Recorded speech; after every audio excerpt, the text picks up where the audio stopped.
벌써 겨울이 성큼 다가온 것 같아요. 아직 가을이긴 하지만 날씨가 쌀쌀해지고 있는데 옆 사람과 인사 나눌 때 당신이 없으면 전 추워요 이렇게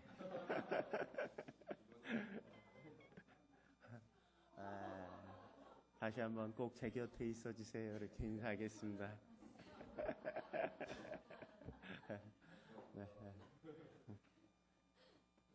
네, 오늘 하나님께서 주시는 말씀 마가복음 11장 12절에서 14절 그 다음에 20절에서 25절까지의 말씀 같이 교독하겠습니다. 마가복음 11장 12절에서 14절 20절에서 25절까지의 말씀입니다.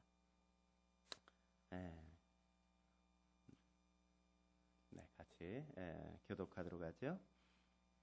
이튿날 그들이 베다니에서 나왔을 때 예수께서 시장하신지라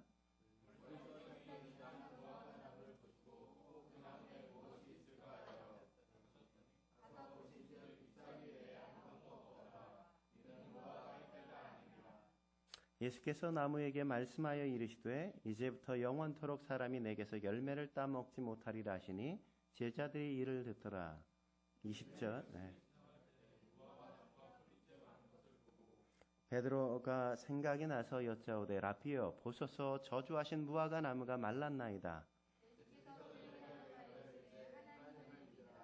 내가 진실로 너희에게 이르노니 누구든지 이 산더러 들리어 바다에 던지라 하며 그 말하는 것이 이루어질 줄 믿고 마음에 의심하지 아니하면 그대로 되리라.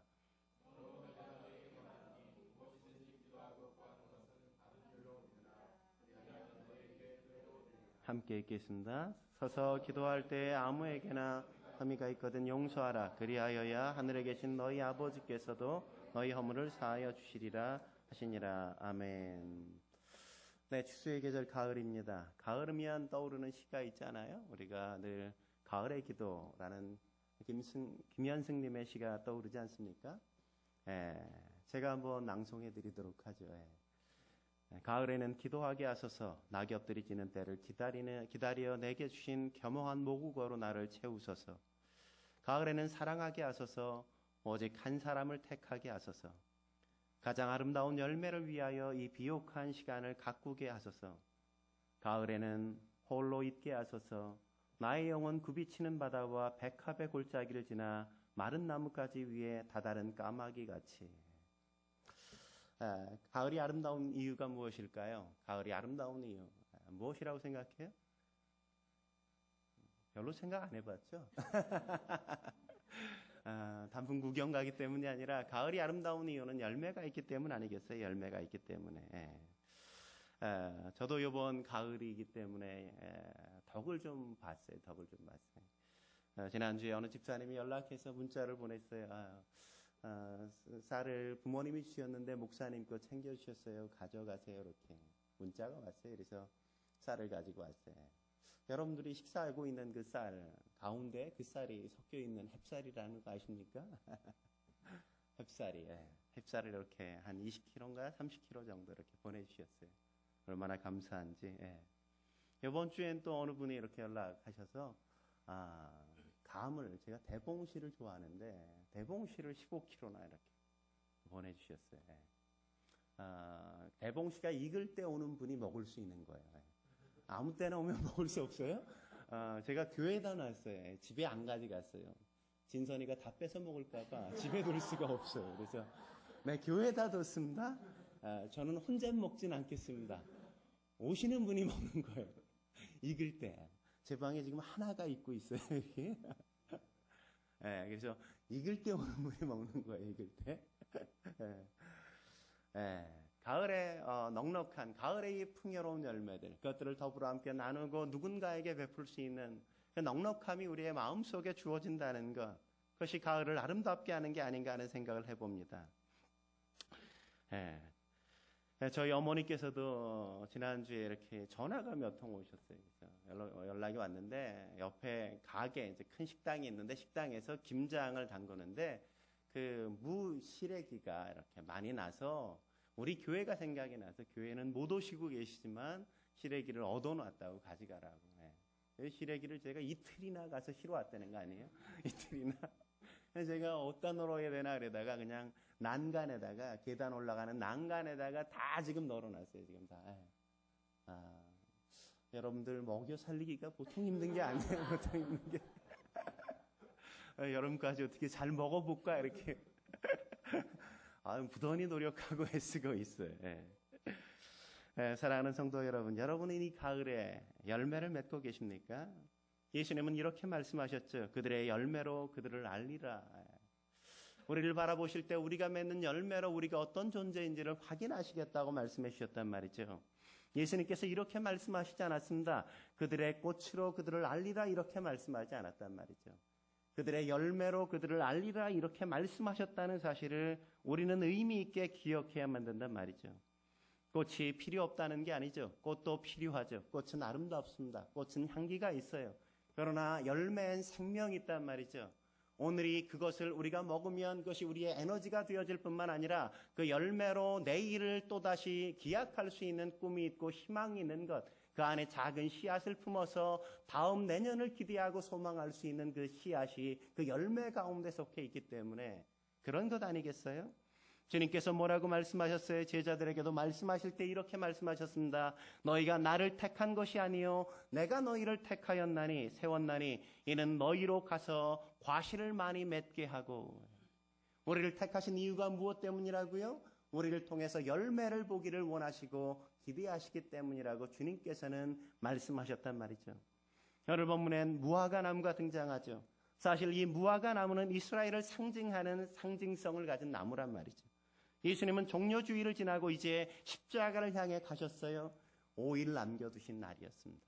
오늘 우리 의선이는 수능을 앞두고 4일 남겨두고 있는데 예수님은 5일을 앞두고 십자가를 앞에 두고 5일을 남겨둔 그 시점이었단 말이죠. 오늘 보면 12절에 뭐라고 얘기합니까? 12절 말씀에 이렇게 말씀하죠. 이튿날 그들이 베다니에서 나왔을 때 예수께서 시장하신지라. 그런데 이 사건을 기록하고 있는 마태복음을 기록을 보면 이른 아침에 주님께서 나오셔서 그 하루를 여셨다. 그러니까 이른 아침 새벽에 하루를 여셨기 때문에 어떻다고요? 시장하셨다. 저도 새벽에 시작하기 때문에 시장해요. 지금 벌써 시장하단 말이죠. 주님도 이렇게 배가 많이 배고프면 참지 못하시는 성향이 좀 있나 봐요. 그래서 시장하셔서 무화과 나무를 보실 때 그 무화과 나무에서 열매를 얻을 것을 기대하셨어요. 주님께서 꽃을 기대하지 않았단 말이죠. 열매로 그 나무에서 무언가를 얻을까 기대하시고 열매를 향하셨단 말이죠. 꽃이 아니라 열매로 그 나무의 가치가 인정된다는 사실을 우리가 기억해야만 됩니다. 그렇다면 꽃이 아니라 열매로 가치를 증명하기 위해 어떻게 해야 될까요? 첫째로 우리는 열매 맺는 삶을 추구해야 한다는 겁니다. 열매 맺는 삶을 추구해야 된다는 거죠. 정확하게 말하면 보이기 위한 삶이 아니라 열매 맺는 삶을 맺기 위한 삶을 추구해야 된다고 얘기하는 거예요. 오늘 13절 말씀 같이 한번 읽어볼까요? 13절 같이 한 목소리로 읽어보도록 하죠. 시작.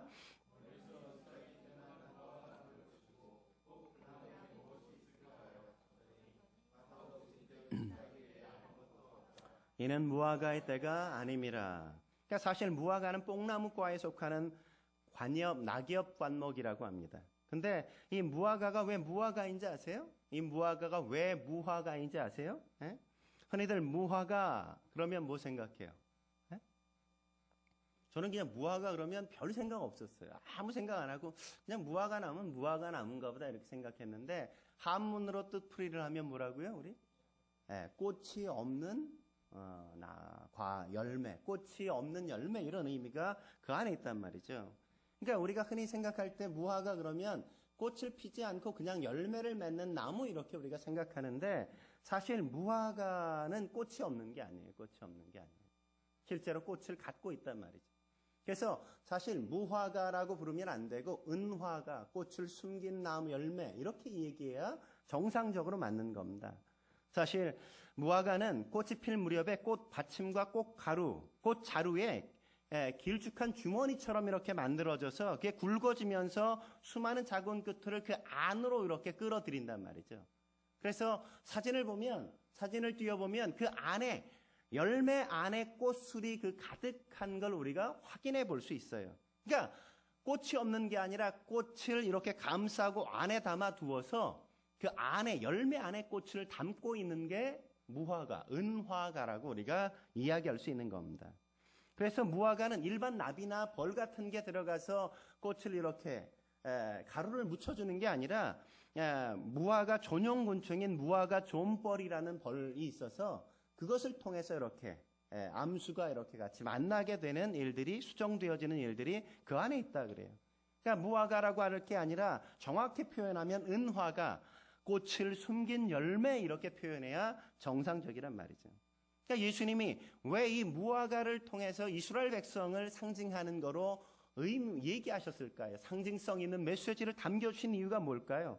예수님은 우리에게 꽃을 기대하는 게 아니라 열매를 기대하신다는 거죠. 우리가 화려한 인생을 살기를 기대하는 게 아니라 하나님은 우리의 삶을 통해서 화려한 인생, 봄나는 인생이 아니라 우리가 의미 있는 인생, 열매 맺는 인생을 기대하신다는 걸 그 안에서 메시지를 담고 있는 것 아닐까 저는 생각해 봅니다. 사람들은 무화과를 심는 이유 무엇 때문이겠어요? 과실수를 심는 이유 무엇 때문입니까? 꽃을 보기 위한 게 아니란 말이죠. 과실수를 심는 이유는 그곳에서 열매를 기대하기 때문이란 말이죠. 그런데 많은 과실수가 다 꽃을 피우고 열매를 맺는데 무화과는 꽃을 숨긴 채 열매를 만들기 때문에 하나님은 의미 있게 우리가 화려한 인생이 아니라 보여주기 위한 삶이 아니라 우리가 열매 맺는 인생을 살기를 기대하시는 걸 그 안에 담고 우리에게 말씀하신다고 저는 생각합니다. 하나님이 우리를 이 땅에 심는 이유도 꽃을 보기 위함이 아니란 말이죠. 열매 맺기 위함이라는 사실을 우리가 기억해만 해요. 그래서 사람은 크게 두 종류로 나눌 수가 있습니다. 한 종류는 인생을 꽃 피우기 위해 사는 사람이 있고 또 다른 종류는 인생의 열매를 맺기 위해 사는 사람들이 있단 말이죠. 여러분은 어디에 속하는 것 같아요? 나는 꽃 피우기를 사람들에게 폼나는 게 보여주기 위해서 살고 있습니까? 아니면 나는 뭔가 의미 있고 가치 있는 것을 추구하며 살고 있나요? 사람들이 나에게 어떻게 나를 봐줄까? 그런 것에 대해서 우리가 묶여 살아가고 있습니까? 아니면 나는 정말 무엇이 진정 하나님께서 원하는 삶인가? 그런 가치 있는 인생을 추구하고 살고 계신가요? 사단이 예수님의 공생애를 시작하실 때 예수님이 40일을 금식하시고 나신 후에 세 가지 시험하시잖아요. 두 번째 시험이 뭘까요? 두 번째 시험입니다. 뭐예요? 두 번째 시험이? 성전 높은 곳에 데리고 올라가서 사단이 말하잖아요. 뛰어내려 보라고 성전에서. 뛰어내려 보라고. 그러면서 뭐라고 얘기해요? 예수님의 귀에 속삭이죠. 네가 뛰어내리면 천사들이 와서 너가 발이 찌지 않도록 너를 이렇게 받쳐줄 거야. 붙들어 줄 거야. 이렇게 얘기하잖아요. 기억나십니까? 그렇게 얘기한단 말이죠. 성전에서 뛰어내릴 때 천사가 발을 붙들어 준다면 어떤 일이 일어날 것 같아요? 예수님이 하루아침에 스타가 되는 거죠. 그죠? 거대한 스타가. 야, 저분 대단한 분 아니야? 천사들이 막 와가지고 보호하고 지켜주네? 막 이러면서 예수님에 대한 어떤 그 인기, 유명세 이런 것들이 얼마나 많이 들끓겠습니까? 물론 사단이 예수님이 유명세를 타는 거 좋아하겠어요? 좋아하지 않죠. 근데 사단이 더 싫어하는 건 뭐예요? 예수님이 십자가로 가는 걸 더 싫어한단 말이죠. 여기서 사람들에게 인기를 누리고 사람들에게 환호성을 받고 뭔가 폼나는 인생을 살아서 예수님이 잠깐 그냥 스타처럼 그런 인기를 누리는 건 내가 싫지만 잠깐 허락할 수 있어. 왜냐하면 그가 십자가로 가서 그가 죽지 않게 하기 위해서 말이죠. 이 땅에 취해서 이 땅의 것들을 누리면서 그가 마음껏 사는 거 괜찮아. 그러나 그를 통해서 십자가를 못 박아 죽으심으로 말미암아 인류가 구원받는 놀라운 일은 그가 하지 않았으면 좋겠어. 그게 그의 마음속에 거대한 욕망이었단 말이죠. 그래서 내가 성전에서 뛰어내리라 그렇게 말한 거예요. 시험한 거란 말이죠. 그러나 예수님께서 어떻게 하셨어요? 그가 화려한 인생을 꿈꾸지 않고 누군가 내가 폼나는 인생을 보여주려고 한 게 아니라 그분은 그 모든 것들을 거절하고 이 인류를 구원하기 위해서 당신은 그 십자가로 나아가신 것 아니에요? 의미 있는 인생, 열매 맺는 인생을 향하여 나아가셨다는 걸 우리는 기억해야만 한단 말이죠. 오늘날 여전히 사단이 우리를 그렇게 현혹하지 않습니까? 보이는 것에 집착하며 살도록 우리에게 요구하고 있잖아요. 사람들의 시선이 나를 이끌어가게 만들고 있는 게 우리의 삶의 모습 아닙니까? 내 인생을 위해 살지 않고 지금 화려함을 즐기도록 사단이 유혹하는 게 우리 안에 얼마나 많이 유혹이 많습니까? 그 유혹을 뿌리칠 수 있어야 한단 말이죠. 저는 어제 북녘생명 사랑의 기도에 다녀왔어요. 우리 지 목사님과 함께 그곳에 가서 기도를 같이 하는데 정말 간증을 듣는데 충격이었습니다. 충격. 굶주림에 죽어가는 사람들이 도시에 그냥 북한 도시에 그냥 이렇게 깔려 있다는 그렇게 굶주림에 지금 시달리고 있다. 북녘 땅은. 어머니가 아이를 낳는데 새 아이를 낳는데 첫 아이도 갖다 버리고 둘째 아이도 갖다 버리고 셋째 아이도 갖다 버릴 수밖에 없어요. 왜냐하면 낳았는데 엄마가 영양실조예요. 아이에게 젖을 물려도 젖이 나오지 않아요. 아이를 낳는데 키울 수가 없어요. 나도 먹을 게 없고 그 아이에게 먹일 만한 내가 끌어안고 있어도 살릴 수 있는 가능해요. 생각해 보세요. 아이를 버리는 엄마 아빠의 마음. 첫 아이도 버리고 둘째도 갖다 버리고 셋째도 갖다 버리고. 사람으로 살 수 있겠어요? 자식을 버리고 사는 엄마의 삶이라는. 근데 더 놀라운 건 구치소에서 그 간증하신 분이 이렇게 갇혀 있을 때 거기서 생활할 때 정말 자식을 잡아먹고 들어오시는 그런 사람이 있다는 거예요. 우리가 설마 했는데 정말 자식을 잡아먹고 시체를 갖다 버리면 시체가 사라지고 그런 게 우리가 외면하고 있는 저 북녘의 현실이라는 거죠. 현실. 우리가 이 땅에서 참 어렵다고 얘기하고 있지만 저 북녘 땅을 생각하면 우리는 너무 부유하고 너무 풍요롭고 너무 많은 것들을 갖고 있어요. 우리는 그 누리는 것이 여전히 부족하다고 생각하지만 저 북녘 땅은 우리가 갖고 있는 게 너무 많단 말이에요. 북한 사람들이 넘어와서 남한에 와서 제일 어려운 게 뭔지 아세요? 이렇게 잘 사는데 어떻게 저 북녘 땅에 있는 형제들에게 무관심할 수 있냐는 거예요. 무관심할 수 있는. 그거에 더 큰 충격이 있다고. 더 큰 충격. 이렇게 잘 살면서 이렇게 떵떵거리면서 이렇게 여유 있으면서 어떻게 죽어가고 있는 저들에게 마지막 날 주님 앞에서 주님께서 우리에게 묻지 않을까 그런 두려운 마음이 예배를 드리면서 그런 마음이 들었어요. 그들의 선한 이웃이 누구였냐고 이렇게 물을 때 우리는 그들의 이웃이 되지 못했다는 것 때문에 차마 고개를 들지 못하지 않을까 하는 안타까움 그런 것들이 저의 마음속에 있단 말이죠. 무책임이 아니라 무관심이죠. 무관심. 그들의 죽음에 대해서 우리는 너무 무관심해서 아무런 느낌을 갖지 않고 우리가 살아가고 있는 게 우리의 삶의 현실이 아닌가. 우리가 열매를 추구하는 삶. 그것은 그냥 보이는 삶에 우리가 현혹되어서 살아가는 삶을 경계해야만 가능하다는 걸 우리는 잊지 말아야만 합니다. 한 걸음 더 나가서 꽃이 아니라 열매로 가치로 증명하기 위해 어떻게 해야 될까요? 두 번째로 우리는 시절을 따라 열매를 맺어야 한단 말이죠. 시절을 따라 열매를 맺어야 된단 말이죠. 오늘 13절에 뭐라고 말씀하고 있습니까? 13절 다시 한번 읽어볼까요? 13절 다시 한번 읽겠습니다. 시작. 멀리서 잎사귀 있는 한 무화과 나무를 보시고 혹 그 나무에 무엇이 있을까 하여 가셨더니 가서 보신즉 잎사귀 외에 아무것도 없더라. 이는 무화과의 때가 아님이라. 여러분 이 구절이 이해가 되십니까? 그냥 뭐 별 생각 없이 그냥 읽으시죠? 생각해 보세요, 지금. 근데 이 구절도 참, 지금 무화과 나무 잎이 있는데 주님께서 가서 열매를 원하셨어요. 근데 무화과의 때가 아니래요. 무화과의 때가 아닌데 주님께서 열매를 원하셨어요. 근데 열매가 없자 주님께서 더 당혹스러운 건 뭐예요? 14절 뭐라 그래요? 14절 같이 읽겠습니다. 시작. 이제부터 영원토록 사람이 내게서 열매를 따먹지 못하리라. 열매 때가 아닌데 열매를 가서 찾으셨는데 못 찾으시니까 주님이 가서 뭐라고요? 넌 앞으로 영원히 열매 맺지 못할 거야. 이렇게 저주하셨단 말이죠. 그 나무를. 에? 이해가 되세요? 예수님이 왜 이러시는 걸까요? 에?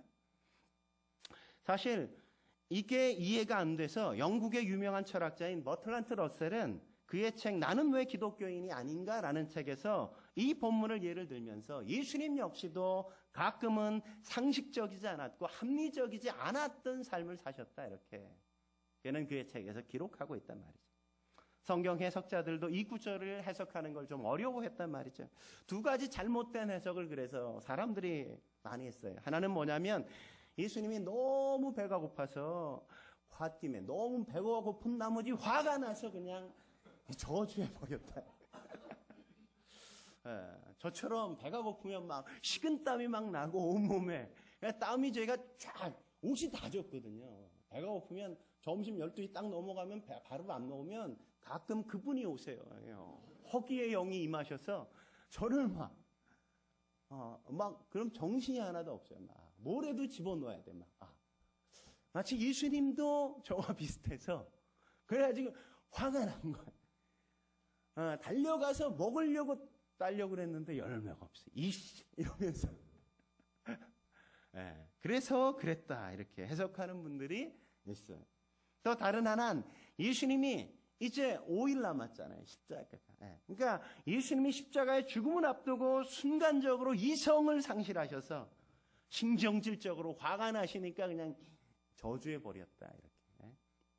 누가 그랬냐? 슈바이처 박사가 그랬대요. 슈바이처 박사가 그렇게 이 본문을 해석했단 말이죠.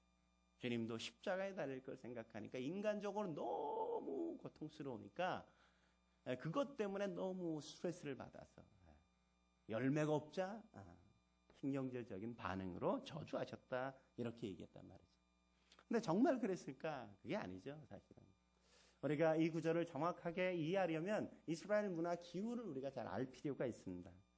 이스라엘 무화과의 생태를 우리가 이해하면 이 문제를 해결할 수 있단 말이죠. 사실 이스라엘의 무화과가 어떻게 열매를 맺는가? 사실 무화과 한 나무에서 5번이나 무화과를 맺어요. 5번이나. 몇 번? 5번. 한 해에 5번 열매를 맺는단 말이죠. 5번을 맺는데 그러니까 6월절이 있는 4월부터 해서 10월까지가 건기예요. 이때가 건기인데 건기 이 기간 무려 5번을 열매를 맺는 거예요. 그래서 11월부터 내년 3월까지가 우기예요. 그때가 겨울이에요. 그러니까 겨울이 지나고 한 5개월, 겨울이 5개월 지나고 겨우 이제 봄이 시작되면서 첫 열매로 딸 수 있는 게 무화과인 거예요. 근데 무화과는 사실 5번 열매를 맺는데 첫 번째 열매와 나머지 4번의 열매를 각각 다르게 히브리 사람들, 유대인들은 다르게 불러요. 앞에 있는 열매를, 첫 열매를, 봄에 피는 봄 무화과를 뭐라 그러냐면 파게라 그래요. 파게. 그리고 요 여름에 맺는 열매, 가을에 맺는 열매, 요 열매를 가리쳐서 테헨나 이렇게 불러요. 테헨나. 그러니까 봄의 열매는 작아요. 근데 여름, 가을 열매는 아주 튼실하죠. 당도를 그냥 정확하게 비교하면 가을 열매가 제일 맛있겠죠. 근데 봄의 열매는 잎사귀가 피면서 열매도 같이 맺혀진단 말이에요. 맺혀져. 그러니까 오늘 본문은 뭘 주님께서 기대하신 거예요? 무화과 나무에 가서 파게를 기대하셨다. 파게. 테헨나를 기대하신 때가 아직 아니지만 파게는 오늘 있어야 된단 말이죠. 있어야. 그러니까 오늘 파게를 맺지 않으면 앞으로 여름에도 가을에도 테헨나가 있을 가능성이 없어요. 없어. 그러니까 오늘 예수님께서 가가지고 열매를 구했는데 열매가 없어서 그 나무를 저주하신 이유는 무엇 때문이에요? 봄에 파게를 맺지 않으면 테헨나를 맺지 않기 때문에 맺을 가능성이 없기 때문에 오늘 주님께서는 그 나무를 저주하신 거란 말이죠. 저주하셨어요. 그러니까 우리가 어떻게 해야 된다고요? 이 무화과 나무처럼 봄에는 봄에 파게를 맺고 여름엔 여름에 테헨나를 맺고 가을에는 가을에 테헨나 무화과 나무 열매를 맺을 수 있어야 된단 말이죠. 우리가 오늘 봄에 열매를 맺을 수 없다면 여름에도 열매를 맺을 수 없고 가을에도 열매를 맺기가 어렵다는 거예요. 그러니까 우리의 삶의 순간순간 우리는 열매를 맺으면서 시절을 따라서 계절마다 우리는 열매를 맺으면서 삶을 살아갈 수 있는 겁니다. 바울 역시도 그래서 뭐라고 이야기합니까? 바울 역시도 빌립보서 3장 16절에 이렇게 말씀하지 않아요? 오직 우리가 어디까지 이르렀든지 그대로 행할 것이라. 어디까지 이르렀든지 우리가 믿음이 여기서 어디까지는 장소적인 개념이 아니라 우리의 신앙의 성숙도에 따른 개념을 말하는 거예요. 우리가 어디까지 이르렀든지 우리가 초신자면 초신자로서 열매를 맺고 우리가 중신자면 중신자 좀 이상하네요. 네.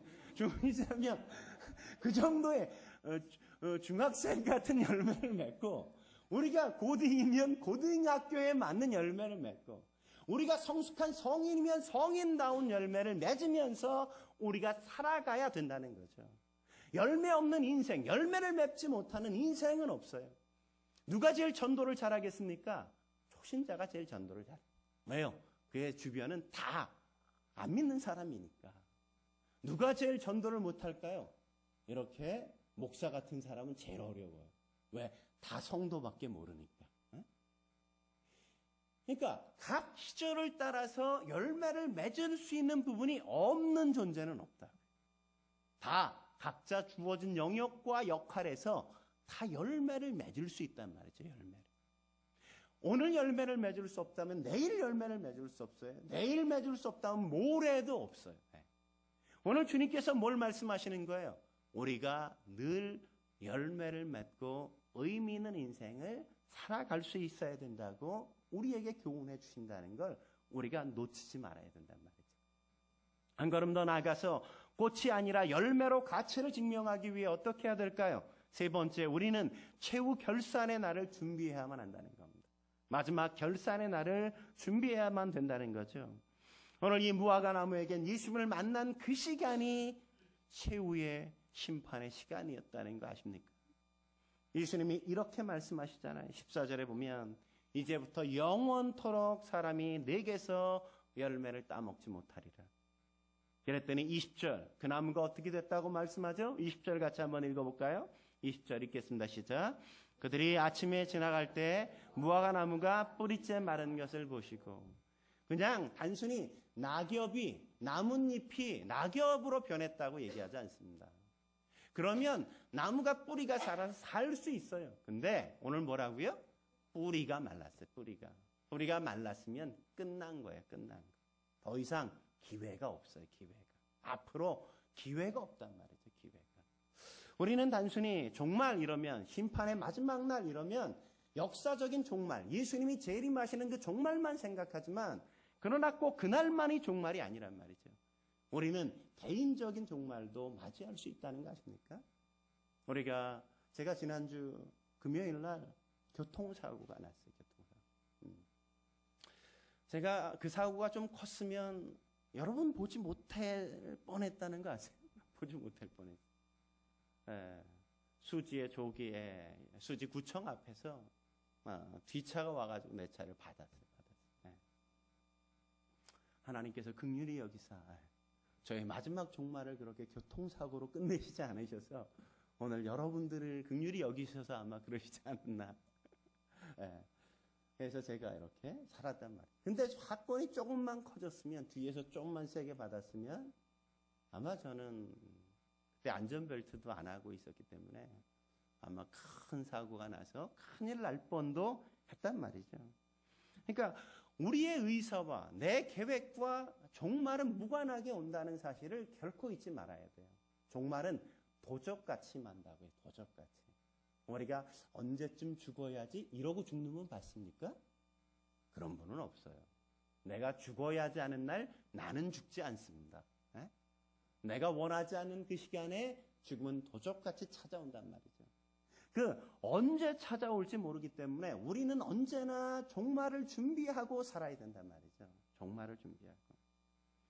역사적 결산의 날, 언제 준비하며 살아야 돼요. 그래서 날마다 준비하고 주님 앞에 살아야 된다는 사실을 잊지 말아야만 됩니다. 우리가 달란트의 비율을 너무나도 잘 알고 있지 않습니까? 주님은 한 사람에겐 5달란트, 또 다른 사람에겐 2달란트, 그리고 마지막 한 사람에겐 1달란트를 남겨주셨잖아요. 그죠? 주셨잖아요. 주셔서 너희가 가지고 한번 이 돈 가지고 잘 굴려봐. 그리고 나중에 결산의 날 딱 오셨어요. 결산의 날 왔을 때 어떻게 했어요? 5달란트 받은 사람은 5달란트를 남기고 2달란트 받은 사람은 2달란트를 남겼습니다. 그들은 열심히 수고했죠. 마지막 결산의 날을 준비했단 말이죠. 그래서 그렇게 남겼더니 주인이 뭐라고 칭찬해요? 착하고 충성된 종아. 그러면서 뭐라고 얘기합니까? 이렇게 얘기하죠. 마태복음 25장 21절 23절 같이 한번 읽어볼까요? 시작. 착하고 충성된 종아, 내가 적은 일에 충성하였음에 내가 많은 것을 내게 맡기리니 내 주인의 즐거움에 참여할지어다. 착하고 충성되다 칭찬만 한 게 아니라 뭐예요? 보상이 더 있죠. 그죠? 더 많은 것을 내게 맡기리니. 더 많은 것을 맡겨준다는 거예요. 더 많은 것. 그뿐만 아니라 주인의 즐거움, 주인의 축제 잔치상에 너가 참여할 거다. 이렇게 주님께서 말씀해 주잖아요. 성실하게 산 사람, 마지막 결산의 날을 잘 준비하고 산 사람, 그 사람은 그런 축제장에 함께 나갈 수 있는 거예요. 근데 1달란트 받은 사람은 어떻게 했어요? 그 달란트를 받아서 땅에 묻어버렸어요. 수건에 싸서. 그리고 주인이 오니까 주인 당신께서 주신 이 1달란트 여기 있어요. 야, 은행에 맡겨도 이자가 있을 텐데 이 악하고 게으른 종아 이러잖아요. 악하고 게으른 종아. 그러면서 어떻게 하세요? 주인이 그에게 준 것 그 1달란트까지도 빼앗고 그에겐 더 이상 아무런 기대도 하지 않는단 말이죠. 우리가 언제나 결산의 날을 잘 준비하는 것, 이게 무엇보다도 필요한 거예요. 근데 그게 어느 날이 있는 게 아니기 때문에 늘 항상 하나님 앞에 바른 삶으로 그렇게 살아가야 된다는 겁니다. 여러분, 주님은 나의 피난처, 주는 나의 피난처라는 영화 혹은 책을 여러분 보셨습니까? 코리 텐붐 여사가 쓴 책이죠. 그는 유대인들을 숨겨주었다는 제목 때문에 가족이 다 그냥 나치 수용소에 그렇게 끌려간단 말이죠. 아우슈비츠 수용소에서 가족들을 다 잃어요. 아버지도 거기서 돌아가시고 엄마도 돌아가시고 누나도 거기에서 잃고. 근데 그럼에도 불구하고 믿음을 여전히 잘 지켜서 나중에 그때 있었던 그 이야기들을 간증하면서 크게 믿음의 여인으로 쓰임받지 않습니까? 근데 그녀가 그런 믿음의 사람을 살 수 있었던 건, 믿음의 삶을 살할 수 있었던 건 그의 아버지 때문이라고 그는 그렇게 고백합니다. 그의 아버지는 캐스퍼 텐붐이었어요. 캐스퍼 텐붐. 그분은 시계방을 운영하면서 아버지는 아침과 저녁에 가족들이 함께 모였을 때 늘 함께 성경을 읽고 함께 기도하고 함께 예배를 드리는 걸 늘 성실하게 했다 그래요. 뿐만 아니라 어린 시절 경제적으로 어려웠지만 그럼에도 불구하고 성실하게 시계방을 운영하시면서 가정에 대한 가게를 운영하는, 가정의 경제를 이끌어가는데 힘을 다하셨다 그래요. 근데 한 번은 아침에 아버지가 이렇게 출근하셨는데 한 손님이 오셔서 굉장히 비싼 시계를 사시는 거예요. 찾는 거예요. 사실 그 시계를 팔면 몇 개월은 이렇게 넉넉하게 살 수 있는 그 정도의 아주 고가의 시계였던 거죠. 그 사람이 찾아서 그걸 이렇게 주니까 그럼 사겠다고 이렇게 보더니 얼마냐고 계산을 했어요. 계산을 하고 이 사람이 이제 물건을 챙기면서 그런 얘기를 하는 거예요. 근데 제가 사실은 먼저 가게 이렇게 가서 제가 고장난 시계, 내가 너무 좋아하는 시계가 고장이 나서 그걸 좀 고칠 수 있냐고 물어봤더니 그 시계를 고칠 수 없다고. 그래서 어쩔 수 없이 제가 시계를 사게 된 거라고, 이 시계를. 그래서 이 캐스퍼 텐붐이 가만히 생각해 보니까 그 시계를 그럼 어떤 건가 궁금해졌어요. 그래서 그 시계 혹시 갖고 계시냐고. 갖고 있다고. 그러면 그 시계를 좀 저한테 좀 보여주시겠냐고.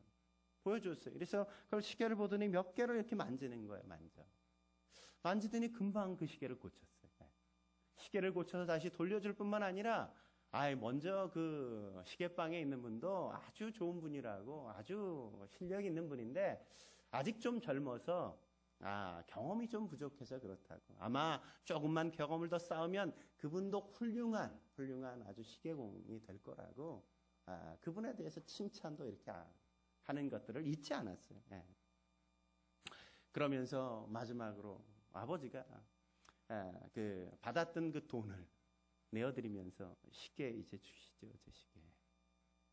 생각해 보세요. 그 시계 그냥 팔면 몇 개월을 보낼 수 있는데 시계 안 고쳐주면 몇 개월 보낼 수 있잖아요. 그 수익으로, 그죠? 근데 안 고쳐줘도 될 그 시계 고쳐달라고도 안 했는데 시계를 고쳐주고 그 팔아야 될 시계를 안 팔아요. 다시 받아. 옆에서 거리템분 여사가 어렸을 때 거리가 지켜본 화가 났대요. 화가 났죠. 아니 아버지는 도대체 그 돈이 얼만데 그걸 안 팔고 그걸 고쳐주고 있냐고. 그랬더니 캐스퍼 템붐이 그렇게 이야기했대요. 고리, 돈은 하나님이 필요하시면 우리에게 줄 거 아니야. 근데 우리가 최선을 다해서 정직하게 손님을 맞고 섬겨주어야 하나님이 기뻐하시지 않겠니? 거리, 그리스도인은 돈을 위해 사는 게 아니라 하나님을 기쁘시게 하기 위해 사는 거야. 그래서 정직하게 살아야 돼. 거리는 그 말씀을 잊을 수가 없다. 아버지가 거대한 그 수익을 포기하고 하나님을 기쁘시게 하기 위해서 그렇게 선택한 아버지의 선택을 그는 잊을 수 없다. 그는 중요한 일이 있을 때마다 과연 이게 하나님을 기쁘시게 하는 일인가 아니면 나를 기쁘시게 하는 건가 기쁘게 하는 건가 그것을 늘 고민하고 생각한다. 이게 마지막 주님을 만날 최후의 날을 준비하는 삶이 아니겠습니까? 단순히 그냥 나의 작은 이득을 위해서 사람들을 찾아가는 게 아니라 나의 물건을 팔기 위한 게 아니라 하나님 앞에 기쁨을 구하는 삶, 정직함, 성실함, 최선을 다해 섬김, 그것이 가장 고결한 가치였다는 걸 우리는 잊지 말아야죠. 그렇게 살아갈 수 있다면 우리는 언제나 하나님 앞에 언젠가 만나도 부끄러움 없이 주님을 만날 수 있지 않겠습니까? 윤동주 시인이 그렇게 고백했던 것처럼 하늘을 우러러 한 점 부끄러움 없기를 살아가는 삶. 오늘 이 저녁 우리가 삶을 다 살고 저녁에 하루를 마감하면서 오늘 내 삶을 되돌아보면서 그래 내가 이 밤 주님을 만날 수 있다면 나는 주님 앞에 그 어떤 것도 부끄럽지 않을 거야. 그렇게 고백할 수 있다면 얼마나 아름다운 인생이겠습니까? 그것이 그들의 열매가 되는 것이라는 걸 우리는 잊지 말아야만 합니다. 우리의 삶, 우리의 인생은 꽃이 아니라 열매로 가치를 증명하며 살아야 할 삶이라는 걸 결코 잊지 마십시오. 우리의 삶에 의미 있는 인생, 가치 있는 인생으로 주님께 영광을 돌리는 여러분의 삶이 되어지길 주의 이름으로 축원합니다. 함께 기도하시겠습니다. 거룩하신 하나님 아버지, 주님의 은혜 가운데 우리가 함께 서서 주님을 예배하고 노래하게 하시니 감사합니다. 오늘 무화과 나무의 이적과 이 기적을 통해서 하나님께서 우리에게 주신 그 메시지 결코 잊지 않게 하여 주옵소서. 꽃을 추구하기보다 열매를 추구하는 인생을 살게 하여 주옵소서. 보여주기 위한 삶, 보이는 인생이 아니라 하나님 앞에 의미 있는 인생을 살아갈 수 있도록 주여 도와 주옵소서. 그래서 우리의 삶 속에 우리가 어떤 거룩한 열매를 하나님이 기쁘시게 하는 삶의 열매를 맺을까를 고민하며 순간순간을 살면서 사람들의 기쁨을 구하고 하나님께 영광을 돌릴 수 있는 저희의 삶이 되어지게 주여 이끌어 주옵소서. 그렇게 예비하며 나아가는 우리의 성도들의 삶을 주님 받아주시고 통하여 또 다른 영혼을 구원하여 주시며 세상을 밝고 아름답게 만들어갈 수 있도록 주여 인도해 주옵소서. 함께 하실 주님을 기대하며 예수님의 이름으로 감사하며 기도드립니다. 아멘. 우리 찬양 함께 드리겠습니다. 세상의 유혹 시험이 내가 몰려올 때